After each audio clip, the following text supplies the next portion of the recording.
Salut tout le monde, aujourd'hui je vous retrouve dans une nouvelle vidéo donc avec un nouveau DIY de chez Lush.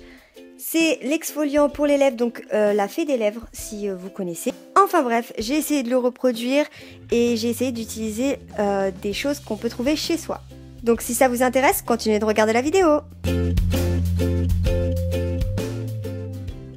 Pour ce DIY, vous aurez besoin de sucre, d'huile d'olive, d'un arôme.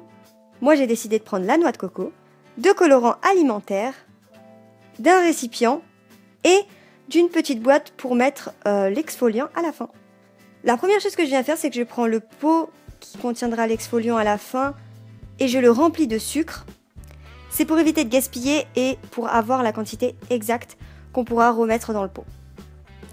Ensuite, je viens le verser donc dans un récipient dans lequel je vais faire tous mes mélanges. Donc la première chose qu'on va venir mélanger avec le sucre, c'est l'huile d'olive.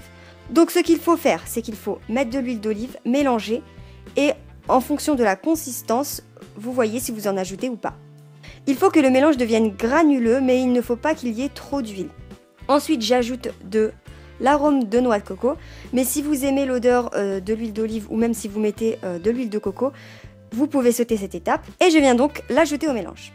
Ensuite, je prends du colorant alimentaire, donc rouge, pour donner un petit peu le côté rose de la fée des lèvres de chez Lush. Vous pouvez encore une fois utiliser d'autres couleurs, mais moi je conseille de prendre le rouge parce que ça va vous donner une petite teinte aux lèvres juste après le gommage.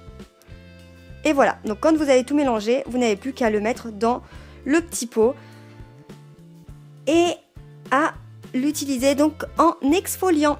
Comme je vous l'ai dit, c'est un DIY très simple et en général, on a tous les ingrédients chez soi. Je vous conseille de faire des petites quantités pour éviter que ça pourrisse ou des choses comme ça. Et je conseille de ne pas excéder 2 mois pour conserver cet exfoliant. Et voilà, vous avez un exfoliant pour les lèvres qui coûte beaucoup, mais alors beaucoup moins cher que celui de chez Lush. J'espère que la vidéo vous aura plu. N'hésitez pas à mettre un pouce en l'air et à vous abonner si c'est le cas. Et n'hésitez pas à partager la vidéo sur vos réseaux sociaux. Dites-moi en commentaire quel DIY de produits Lush vous voudriez voir prochainement sur ma chaîne. Et moi je vous dis à très bientôt, bye bye.